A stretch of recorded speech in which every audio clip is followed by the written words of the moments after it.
Hello, எங்கடா இருக்க? ரோஷன் வீட்ல இருக்கம்மா. ஏய், அங்க என்னடா பண்ற? சும்மா பேசிட்டு இருக்கம்மா. இதுக்கு தான் சொன்னேன் உன்னை அங்கெல்லாம் போக வேண்டான்னு. நாளைக்கு தானம்மா கல்யாணம். இன்னைக்கே ஏம்மா டார்ச்சர் பண்ற? இன்னும் 2 hours நான் அங்க இருப்பேன். நீ போனை வை. எதுவுமே சொல்றத கேட்காத. நான் சொல்லும்போது மட்டும் பேசுனீங்கல்ல. பாருங்க, இப்ப பையன் ரோஷன் வீட்ல இருக்கானா. அம்மா அவன் வந்துருவாம்மா. நீ ஏன் டென்ஷன் ஆற? அவனை பத்தி உனக்கு தெரியாதா? அப்பா காஃபி. ஓகே, அவளுக்கு ஒரு நல்ல காப்பியை போட்டு கொடு.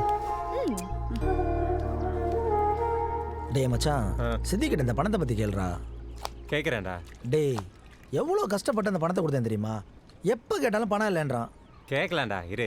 எனக்குனாலும் பரவாயில்ல, என் தங்கச்சிங்க நான் ஆசைப்பட்டு கேட்டேன். சும்மா எப்போ கேட்டாலும் பதில் சொல்ல மாட்டான். புரியுது, ஆனால் இப்போ இது சரியான நேரம் இல்லை. நீ குடிச்சிருக்க. நீ கேட்குறியா நான் கேட்கட்டா? பார்க்கலாம்டா என்ன யார் எத்தனை ரவுண்டு ராவா குடிக்கிறானு பார்க்கலாம்டா. பெட்டு பெட்டு எங்ககிட்ட தேவையில்லாத வேலைடா இது. மச்சான், நீ இருந்து வேடிக்கை மட்டும் பாரு. என்ன பெட்டு அது சொல்றா.